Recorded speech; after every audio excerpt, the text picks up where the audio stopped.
ఎక్కడ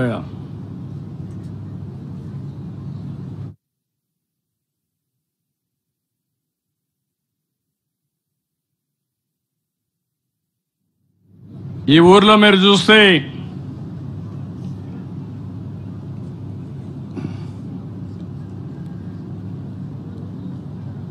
మూడు 304 ఇండ్లున్నాయి. వీళ్ళల్లో మనం చూస్తే ఇండ్లు 13ఏనా? నేను అడిగింది సచివాలయం మొత్తం చెప్పమంటున్నాను, లేకపోతే నీకు ప్రాబ్లం వస్తుంది రేపటి నుంచి. సచివాలయం వరకు వర్కౌట్ చేయాలి మీరు. ఇంకా నేను చెప్పిన కాన్సెప్ట్ మీరు ఫాలో కావడం. సచివాలయం లాస్ట్ యూనిట్. నేను ఎక్కడికి వచ్చినా సచివాలయమే రివ్యూ చేస్తా.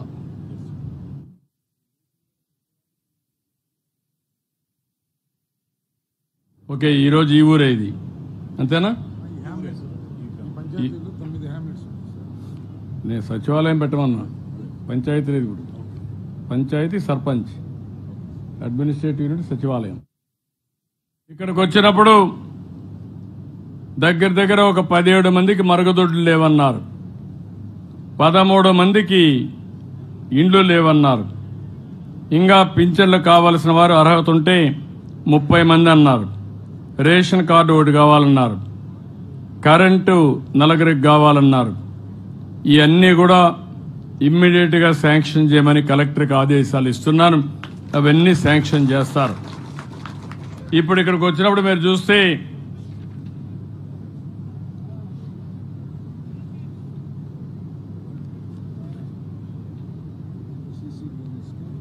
నేను ఒకటే ఆలోచించాను.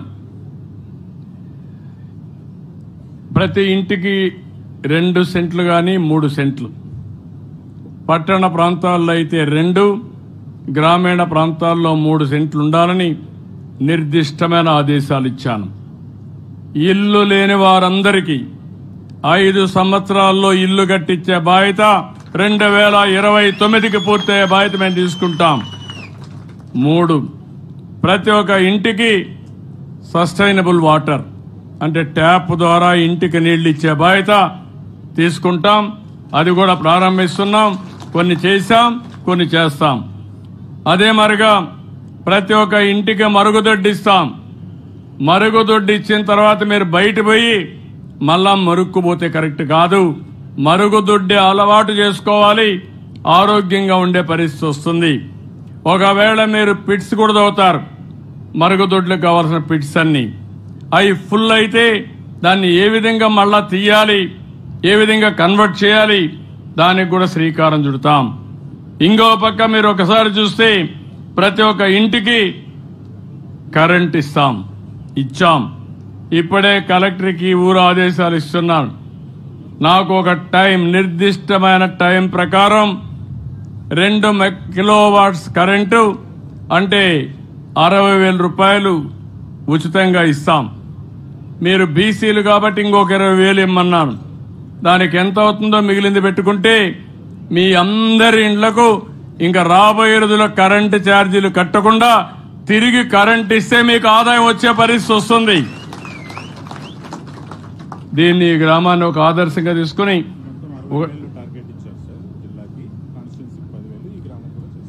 ఈ గ్రామం మొత్తం పూర్తి చేయండి. దీన్ని కూడా పూర్తి చేస్తాం. గ్యాస్ కనెక్షన్లు అందరికీ ఇచ్చాం. పేదవాళ్ళందరికీ 3 సిలిండర్లు ఉచితంగా ఇస్తాం. ఇంటింటికి ఇంటర్నెట్ కూడా ఇమ్మంటున్నాను. మీరు ఇంటి దగ్గర కూర్చొని ఏమైనా ఫోన్లు చేసుకోవాలంటే సులభంగా టీవీ కానీ ఇంటర్నెట్ కానీ చూసుకోవడానికి ఇది కూడా ఇస్తామని చెప్పి నేను మీకు తెలియజేస్తున్నా. ఈ గ్రామంలో డ్రైన్స్ అన్ని పూర్తి చేసేయండి. నాకు మొత్తం సచివాలయం ఒక యాక్షన్ ప్లాన్ తయారు చేసి కమ్యూనిటీ ఇన్ఫ్రాస్ట్రక్చర్ మొత్తం నేను చెప్పినటువంటి ఇంటి జాగా, ఇల్లు, toilet, tap connection, gas, internet, electricity with solar, ఈ సచివాలయాన్ని ఒక మోడల్ గా తీసుకొని 100% స్టాచ్యురేషన్ కి ఇంటి పైన కరెంటు తీసుకొచ్చే బాధ్యత మీరు చేయండి. రూఫ్ టాప్ సోలార్ పెట్టేసేయండి. దానివల్ల ఈ గ్రామం ఒక ఆదర్శం అవుతుంది. ఒక రికార్డ్ టైంలో పూర్తి చేయమని కోరుతున్నా. అదే మరి ఈ గ్రామం మొత్తం తీసుకొని మీ సచివాలయం సీసీ రోడ్స్ అన్ని పూర్తి చేయండి. డ్రైన్స్ కూడా పూర్తి చేయండి. స్ట్రీట్ లైట్స్ అన్ని పూర్తి చేయండి. ఇక్కడ చెత్త కలెక్ట్ చేసిన తర్వాత దాన్ని కన్వర్ట్ చేసే కేంద్రం లేదు. దాన్ని కూడా పెట్టి దాన్ని కూడా పూర్తి చేయండి. వేస్ట్ మేనేజ్మెంట్ కానీ ఈ రెండు కూడా చేయండి. దీన్ని ఒక ఆదర్శంగా మీరు నాకు ఒక టైం బౌండ్ ప్రోగ్రాం పెట్టుకొని పూర్తి చేయండి. మళ్ళీ నెలవారీగా రిపోర్ట్ తెప్పిస్తా.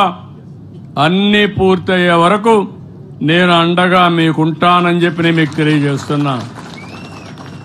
ఇంటికి కావలసిన 7 అవసరాలు ఇస్తున్నాను. ఊరికి కావలసిన అన్ని అవసరాలు తీరుస్తాం. స్కూల్ బిల్డింగు, కమ్యూనిటీ బిల్డింగ్లు అన్నీ వచ్చేస్తాయి. నేను ఇప్పుడే చూశాను, మీ ఊర్లో దేవాలయం కట్టారు, బ్రహ్మాండంగా కట్టారు. మీ ఊర్లో ఉండే పెద్ద గొల్ల అక్కడ పూజ చేసి నన్ను మనస్ఫూర్తిగా ఆశీర్వదించాడు, కొబ్బరికాయ కొట్టించాడు. నేను కొబ్బరికాయ కొడితే కూడా చాలా బాగా పగిలింది. అంటే మీ మనసు చాలా మంచిది కాబట్టి కొబ్బరికాయ కూడా చాలా పక్కాగా శుభాన్ని సూచిస్తూ పగిలే పరిస్థితి వచ్చింది. ఆయన ఆశీస్సులు తీసుకొని నేను ఇక్కడికి వచ్చాను. దేవుడు ఆశీస్సులు తీసుకొని దేవాలయం బ్రహ్మాండంగా కట్టారు. ఎట్లా కట్టారంటే మీ దగ్గర డబ్బులు వేసుకున్నారు, దాతల దగ్గర డబ్బులు తీసుకున్నారు. దేవాలయాన్ని మాత్రం, దేవుణ్ణి మాత్రం బ్రహ్మాండంగా చూసుకొని ఎమ్మెల్యే డబ్బులు కూడా కొంత ఇచ్చాడు, సహకరించాడు. అందరూ కలిసి బ్రహ్మాండమైన దేవాలయం కట్టారు. దేవాలయం అయింది, ప్రజలే దేవుళ్ళు. మీ దేవాలయాన్ని కూడా, మీ ఇల్లును కూడా బాగు చేసే బాధ్యత మాదని మీ అందరికీ విజ్ఞప్తి చేస్తున్నా. ఆ దేవాలయాన్ని కట్టడానికి 10 మంది సహకారం తీసుకున్నాం, అవునా కాదా? కట్టినాక ఈరోజు మీకు అందరికీ ఆనందంగా ఉందా లేదా? వాళ్ళందరికీ మీరు కృతజ్ఞతగా ఉన్నారా లేదా? అదే నేను ఆలోచిస్తున్నా. ఈ పేదవాళ్లే దేవుళ్ళు, సమాజమే దేవాలయం. ఇది చెప్పింది నందమూరి తారక రామారావు గారు. అందుకే నేను ఆలోచించేది 2029కి జీరో పావర్టీ, పేదరికం లేని సమాజం. ఆ తర్వాత మెరుగైన జీవన ప్రమాణాలకు మళ్లీ పెంచుతాం. దాని తర్వాత బెస్ట్ లివింగ్ స్టాండర్డ్స్ ఇవ్వడానికి ఏమేం చేయాలో చేసుకుంటా పోతాం. నా ఉద్దేశం ఒకటి, సంపద అనేది కొంతమందికి పరిమితం కాకూడదు. అవసరమైన ప్రతి ఒక్కరికి ఆ సంపద ఉండాలి. మీ జీవన ప్రమాణాలు మెరుగ్గా ఉండాలి. మీ పిల్లల్ని బాగా చదివించాలి. మీ ఆరోగ్యం బాగుండాలి. మీరు ఉండే ఇల్లు బాగుండాలి. మీరు తినడానికి కూడా ఇబ్బంది లేకుండా ఉండాల్సిన బాధ్యత, చేయాల్సిన బాధ్యత ఈ ప్రభుత్వానికి ఉందని చెప్పి కూడా నేను మీకు తెలియజేస్తున్నా. అదే మరిగా ఇక్కడికి వచ్చినప్పుడు దాతలను మీరు చూశారు, ఒక 2 వచ్చారు. అదే మరి ఈ ఊర్లో 10 కుటుంబాలని పేద కుటుంబాలుగా కలెక్టర్ గారు ఎంపిక చేశారు. నాకు ఆ 10 కుటుంబాల పేర్లు ఒకసారి చెప్పండి, అవి కరెక్ట్ గా ఉన్నాయా లేదా వాళ్ళు చెప్తారు.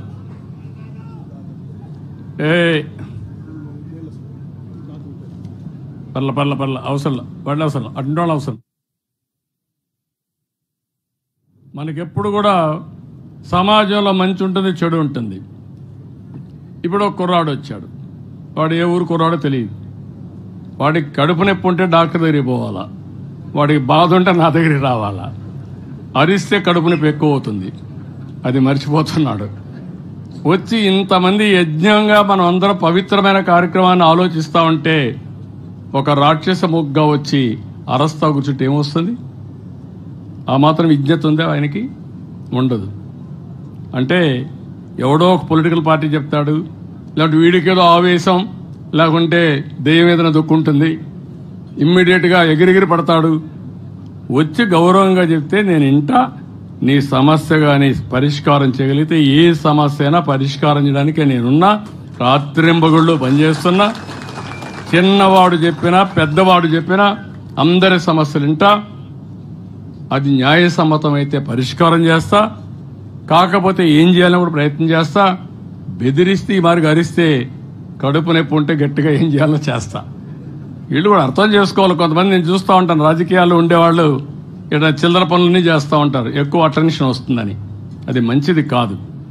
సమాజంలో నేను చూశాను కొన్ని ఇలాంటి వేషాలని చూస్తా ఉంటే ఎక్కడైనా వీళ్ళు తోక తిప్పచ్చు, కానీ నా దగ్గర తోక తిప్పితే 43 ఏళ్ల నుంచి ఆవులు ఇస్తే పేగులు లెక్క పెడతా. ఎవరైనా సరే ఇది ఒక పవిత్రమైన యజ్ఞం చేస్తున్నాం. యజ్ఞం చేసినప్పుడు సహకరించండి, సహకరించలేకపోతే నీకు ఏదైనా ప్రాబ్లం ఉంటే రా, నేను ఎప్పుడూ అందుబాటులో ఉంటా, 24 గంటలు అందుబాటులో ఉంటా. పోతా ఉంటూ వస్తే కూడా కాగితం తీసుకొని కలెక్టర్కి ఆదేశాలు ఇచ్చి పరిష్కారం చేస్తాను. అది గుర్తుపెట్టుకోమని రాష్ట్రంలో ఇలాంటి వ్యక్తులకి అందరికి విజ్ఞప్తి చేస్తున్నా. విజ్ఞప్తి చేయడమే కానీ గట్టిగా కూడా ఉంటాను. ఒకవేళ కానీ మీరు ఏదో వచ్చి డిస్టర్బ్ చేయాలని కానీ మోటివ్స్ ఉంటే మాత్రం, దురుద్దేశమైన ఉద్దేశాలుంటే మాత్రం మిమ్మల్ని కరెక్ట్గా ట్రీట్ చేస్తాం. మీది సదుద్దేశం అయితే ఎప్పుడైనా రండి, 24 గంటల వెల్కమ్. దారిలో పోతా ఉంటే కూడా కారు నిలబెట్టి వాళ్ళ సమస్య వినిపోయే వ్యక్తిని నేనని చెప్పి మీకు తెలియజేస్తున్నా. ఇక్కడికి వచ్చినప్పుడు 2 విషయాలు, ఇక్కడ 10 మందిని సెలెక్ట్ చేశారు. ఆవుల వెంకాయమ్మ ఉందే ఇక్కడ, ఆవుల వెంకాయమ్మ ఏమ్మా,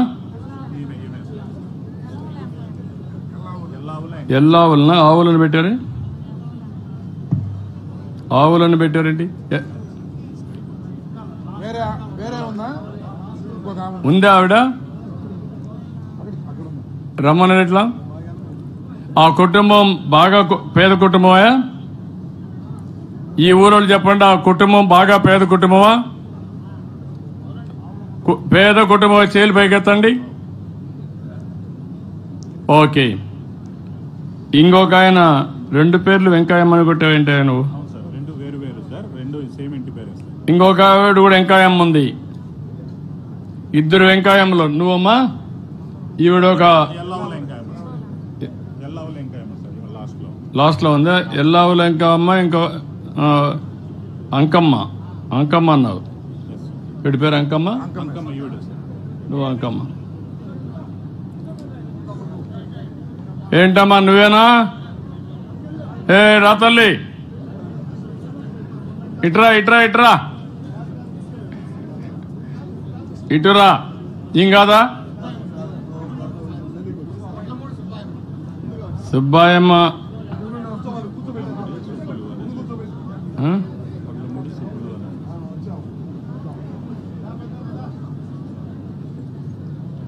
ఇటు రామ్మా. పేర్లు చదువుతాను, అందరు రండి. గడ్డం అచ్చయ్య వేరే ఊర్లో ఉన్నాడు. పెద్ద వెంకటేశ్వర్లు గడ్డం. కలెక్టర్ గారు ఆర్గనైజ్ చేసుకోవాలి, పక్కన కూర్చొని పెట్టాలి. ముందుగా స్మార్ట్గా పనిచేయాలి, హార్డ్గా కాదు. పద్ధతి ప్రకారం పనిచేయాలి. మీరంతా సంవత్సరం మీరంతా పద్ధతి ప్రకారం పనిచేయాలి. ప్లానింగ్ కరెక్ట్గా ఉండాలి. నేను ఏ టెస్ట్ అయినా చేస్తూ ఉంటాను, మీరు చెప్పినట్టే నేను పనిచేయను. మోర్ ఆర్గనైజ్డ్గా ఉండాలి. పెద్ద వెంకటేశ్వర్లు గడ్డం, పెద్ద వెంకటేశ్వర్లు.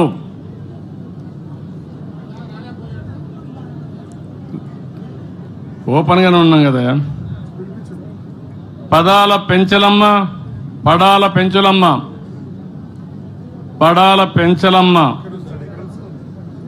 వడ్లమూడి సుబ్బులు. రామ్మ ఇట్రండి, నిలబడుకోండి. మీరు ఈ పక్క వచ్చి కూర్చోండి.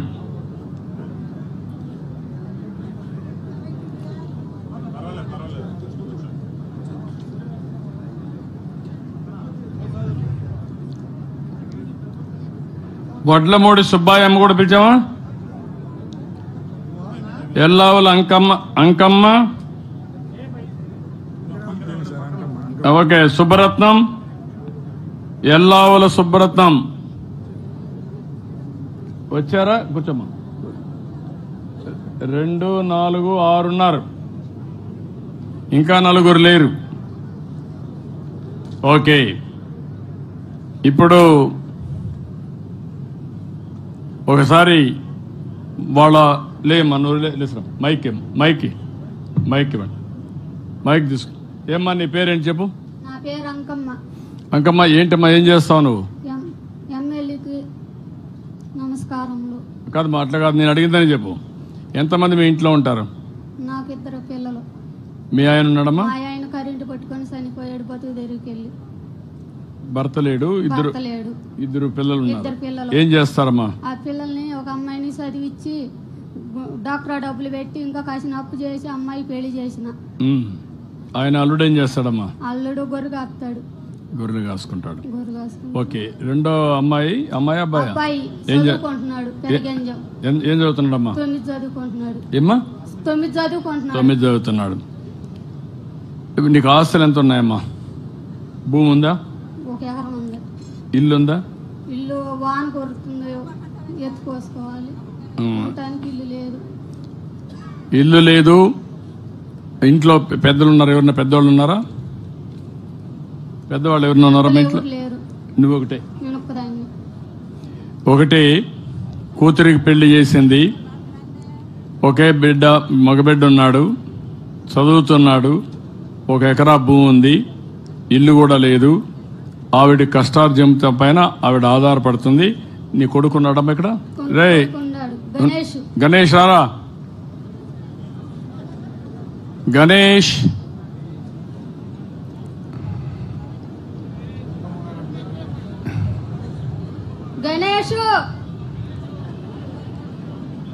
చేయి పైకెత్తు. ఎక్కడున్నా రారా గణేష్. వదిలే రా గణేష్ రా. రామ్మా. మైక్ తీసుకో, మాట్లాడు. నీ పేరేంటమ్మా? గణేష్. ఏంటి గణేష్, ఏం చదువుకుంటున్నావు? 9 చదువుతున్నావు. ఎక్కడమ్మా? ఏ స్కూలు? Government school. బాగా చదువుకుంటున్నావా? చదివినాక ఏం కావాలనుకుంటున్నావు? జాబ్. ఏం జాబు? సాఫ్ట్వేర్. ఇట్రా.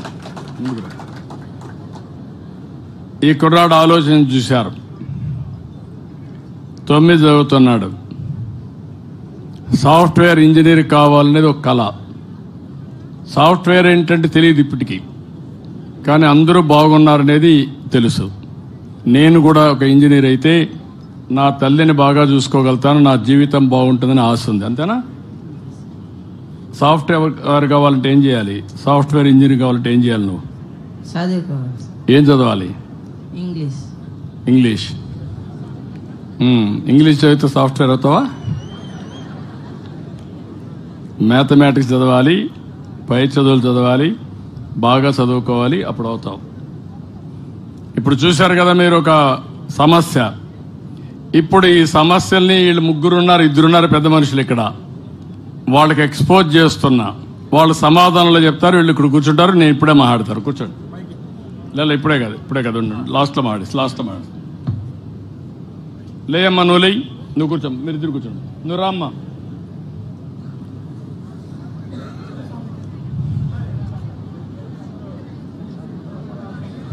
నీ పేరేంటమ్మా? ఏమ్మా? వెంకాయమ్మ గారు దగ్గర పెట్టుకో. ఎంతమంది అమ్మా మీరు మీ ఇంట్లో?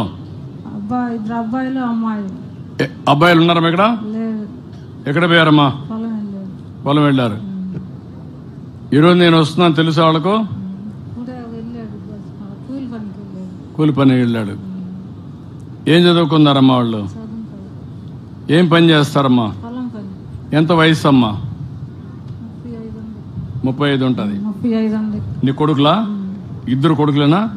కూతురు. ఎంతమంది? కూతురు, కొడుకు, 3 మొత్తం. భర్త ఉన్నాడా? నీకేమైనా పింఛన్ కానీ అటువంటి ఏమైనా వస్తాయి? పింఛను ఆయన చచ్చిపోయి 15 సంవత్సరాలు అవుతుంది. అప్పుడు 200 పింఛన్ మీరే ఇచ్చారు. మళ్ళీ మధ్యలో ఇప్పుడు 4000 పింఛన్ ఇస్తున్నారు. ఇప్పుడు 4000 పింఛన్ ఇస్తున్నా. నాకు ఆరోగ్యం లేదు, వేరే ఆధారం లేదు. ఇల్లు ఉందా? ఇల్లు లేదు. ఇల్లు కూడా లేదు. పిల్లవాడి దగ్గరే ఉంటున్నా. ఇద్దరికి పెళ్ళిళ్ళు కాల? ఇద్దరికి పెళ్ళి అయిందా? కోడళ్ళు ఉన్నారా? కోడళ్ళు. ఏం చేస్తారు వాళ్ళు? పొలం వాళ్ళకి పిల్లలు ఎంతమంది? ఒక అమ్మాయి ఒక అబ్బాయి, ఒక అమ్మాయి ఒక అబ్బాయి. ఏం చదువుతారు వాళ్ళు? ఒక అమ్మాయి 6 చదువుతుంది, ఒక అబ్బాయి 4 చదువుతున్నాడు. ఇంకొకరికి ఇంకొకరు చదువుతలేదు. వాడేం పని చేస్తాడు? కూలి పని. మరి ఎట్లా నువ్వు? నేను ఒక్కదాన్ని మా అబ్బాయి కాడే ఉంటున్నాను. ఉంటావమ్మా, కానీ అందరిని చదివించాలి కదా. నేను చదివలేను సార్, నేనేం పెట్టి చదివించేది? ఎంత వయసు ఎంత వాడికి? చదువు నిలిపేసిన వాడికి? చదువు నిలిపేశాడు కదా, వాడు ఎంత ఎంత ఎంత ఎత్తు ఉంటాడు? తెలియదు సార్. 12 ఏళ్ళ, 14 ఏళ్ళ, 15 ఏళ్ళ? 15 ఏళ్ళు దాకా ఉంటుంది. ఓకే, నీ కూతురు? కూతురు అత్తగారికి వెళ్ళిపోయింది. కాబట్టి కూతురు వెళ్ళింది, 2 కొడుకులు ఉన్నారు, 2 కోడళ్ళు ఉన్నారు, ఒక్కొక్కరికి 2 పిల్లలు ఉన్నారు. అంతా కలిసి ఎంతమంది?